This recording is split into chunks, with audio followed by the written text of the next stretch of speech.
Welcome back, everyone. That was Lewis Hamilton's first race with Ferrari. That was quite interesting, wasn't it? That was indeed quite an interesting first race. And we can start from practice, we can start from quali, we can start from the race, but nevertheless, that was not a positive race for Ferrari. And it wasn't a positive race for Leclerc. It definitely wasn't a positive race for the entire team. For neither driver nor the team.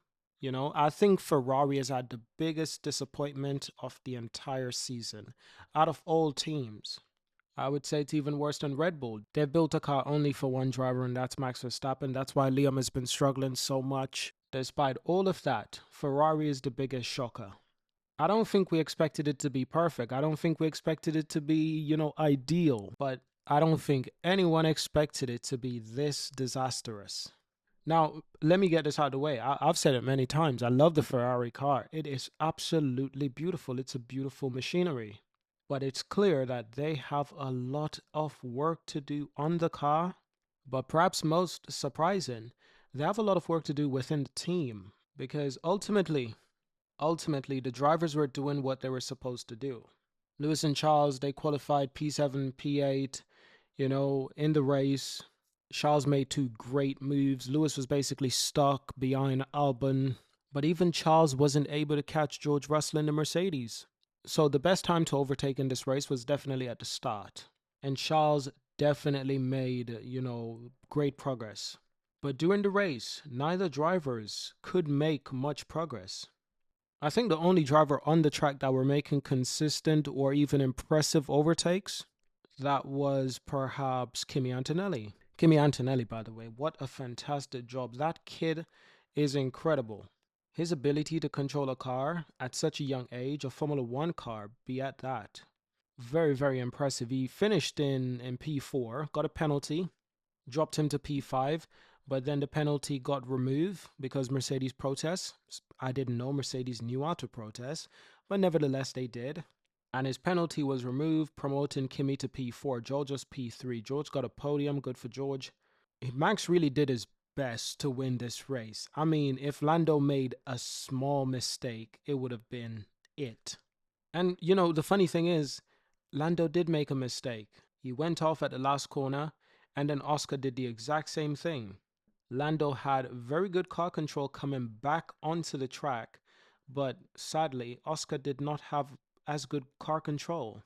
I think the biggest disappointment of the day is, especially for Ferrari fans, especially for, Lewis Hamilton fans, the biggest mistake, the biggest disappointment of the day, it is definitely the team. The Ferrari team has let their drivers down. Let's be honest.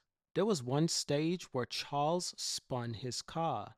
Lewis made it up to second place behind Max. This is just after Lando pitted. Then Max went into the pit because I could see the track was getting really wet. That was the last and best chance to get into the pit. And neither Lewis or Charles pitted. Now, I wonder if Carlos was still in that seat, would Carlos have forced the team to pit? Like, listen, I need to pit. Get them into the pit lane. I'm coming in. Maybe that's what Ferrari needs some time. Maybe that's what they need some time because Ferrari's incompetence rivals everyone's. I mean, I remember, I think it was last year was it Singapore or was it 2023 in Singapore? Carlos won the race, but Carlos was trying to, manage the race, and the team was like, the guy behind you, Lando, he's really close. Carlos is like, yeah, that's on purpose.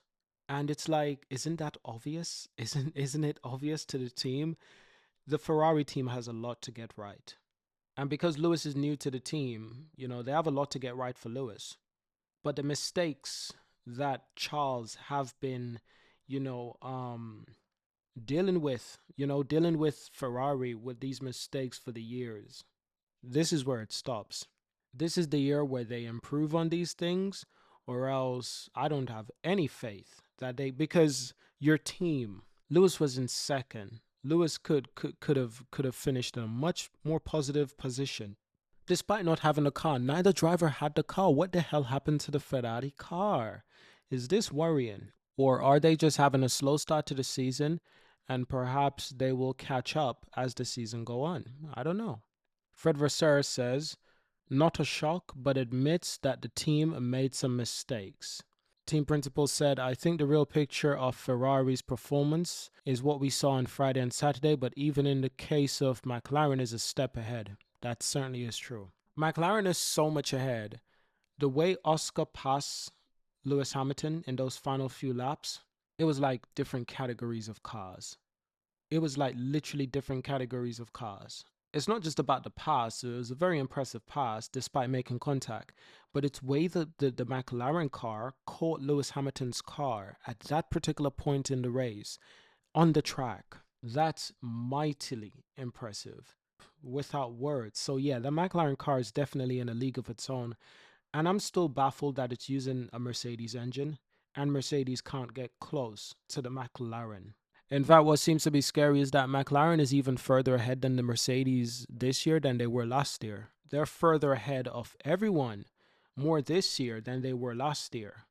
I did state it in previous videos that, listen, the one thing I don't like about the new car with Ferrari is that they made a lot of changes to a brand new car. Instead of bringing those small incremental changes, they made a lot of changes for this year. And I wonder, is this year just preparation for next year? For 2026 and 2027? Could be. But it certainly is a disappointing start to the season. I think Ferrari has 5 points between Hamilton and Leclerc. And some people are criticizing Hamilton, which is strange. He qualified pretty damn close to Leclerc. You know, he was 8th, Leclerc was 7th. He was 2 tenths behind Leclerc in terms of lap time.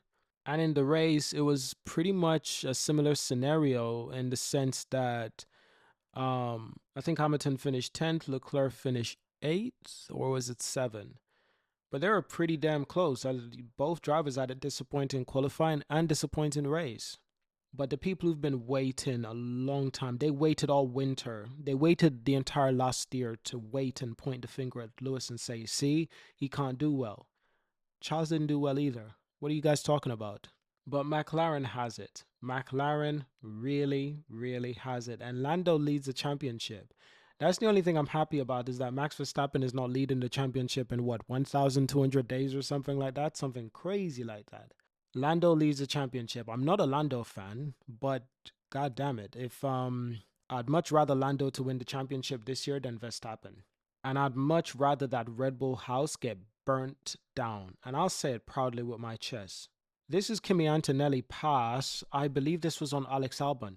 Lewis was following Alex Albon the entire race.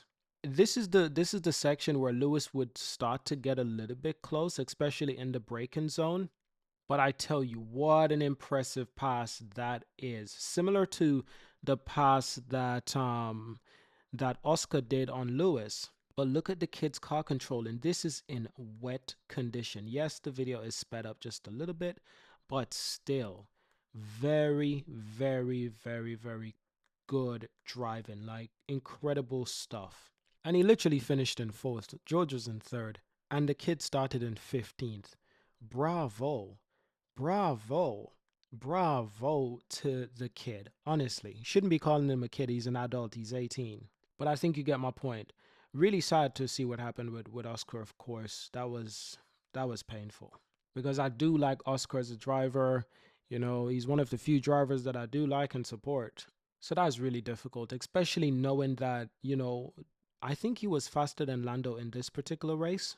After the race, the team principal, Andrea Seidel, I think it is, could be wrong, basically said that Lando had floor damage. So that would explain Lando's lack of pace in the race. Because let's be honest, Oscar was faster than Lando during the race, and that was clear to see. So I wonder if Oscar managed to get ahead, what would we have saw? It would have been a very different outcome. Also, you know, Alonso crashing. Well, he's okay. That's the important thing. Alonso is okay. I never liked Alonso. And with him crashing, he brought out that safety car, and the race just got turned upside and down. And the rain, coupled with that, also made it even more ominous. It was serious. It was a serious race. What a race to start the season. Chaotic, I will tell you that. But bravo to Lando for keeping it on track, despite having the challenges of Max behind him and his teammate behind him. So what do we have here? Top speeds. Leclerc reached 333 kilometers, but Hamilton's top speed was considered consistently high. He used DRS on many laps, averaging 326 kilometers or kilometers per hour. Oh wow, that's okay. So yeah, Hamilton did have DRS for a lot of the race because he was stuck behind Albon. So that would explain the difference between Hamilton's consistent top speed and Leclerc, didn't have so much top speed, but that's really not relevant. What I was impressed with was the practice sessions and the qualifying. Hamilton was consistently getting closer and closer to Leclerc. I think practice 3, practice 2 he was like 8 tenths away. Practice 3 it was like 4 tenths. Once they went into qualifying, it dropped to 3 tenths, 2 tenths, and then it dropped within 8 tenths. And that's when I was like, yeah, I don't think Lewis is having that BS qualifying issue anymore. He never had a qualifying issue. But now he's having a much bigger problem, a team problem and a car problem. So left Mercedes due to the team and the car, went to Ferrari, has a different sort of problem, but similar, surprisingly similar. What Hamilton was experiencing last year, where, in practice, car would be good. Come the final times in quali, the car would, fail to progress consistently. Like the McLaren was just in a world of its own. But I think the target for Ferrari should be, can they compete with Mercedes and Red Bull this season? Because honestly, we don't know yet. And I'm glad we're getting some early race because we got China next, I believe, and then we got Japan. That's going to be interesting for multiple reasons. But I'm still happy with Lewis' drive today. I am really happy with Lewis' drive today, and I'll tell you why. I'll tell you why I'm super happy with this drive today from Lewis Hamilton.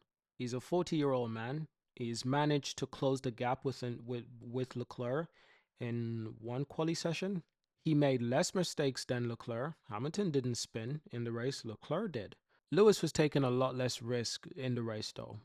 Drivers like Leclerc, Kimi, Oscar, Max, they were taking a lot more risk, and a lot of drivers didn't make it until the finish line. Alonso, Carlos Sainz, they didn't make it until the finish line. Hamilton, a 40-year-old man, closed the qualifying gap with Leclerc, first drive in a Ferrari, still figuring things out. I'm impressed. I'm happy with that. No mistakes the entire race. He just kept it consistent. The team is ultimately what really failed the two drivers, in my opinion. I think this pass with Antonelli will be spoken about for a while. For a while. That'll be the highlight. But the disappointment with the Ferrari team is huge. And I've always been optimistic, happy that Lewis was going for a new challenge with Ferrari, focusing on something new. But now's the time Ferrari gets a chance to take things serious. Because you can't blame it on the Ferrari drivers, neither Lewis or Charles. Charles did make one mistake, but despite making one mistake, he still overtook Hamilton and finished in what, P7 or P8? Still impressive, despite making one mistake. So honestly, it's really the team now to deliver for the drivers and the car. Deliver for the car, deliver the car, deliver for the drivers.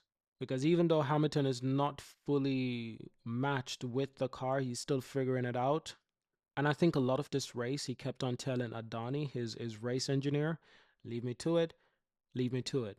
He doesn't like a lot of information. He says that himself. He likes to figure it out by himself on the go. And that's a really nice approach. Because honestly, stuck behind Alex Albon in the rain, first Ferrari drive is in the rain, and a turbo qualifying, turbo race, team letting both drivers down, that's a challenge. That's tough. But if there's one man that can meet that challenge and very good with dealing with adversity, it is this fella. I still think the Ferrari car has a lot of hidden potential, and I wonder if they'll be able to bring that out because the car works for the most part. It works. But what we're seeing is that the car it might have a small operating window, or it might just be too slow. This was a funny moment. Kimi talking to Max and someone just pulled them away. They seemed like they were having a good conversation, and Max was like, wait a minute. I'm having a conversation here. That was actually quite hilarious. So thank you for watching, subscribe, and I'll see you in the next one.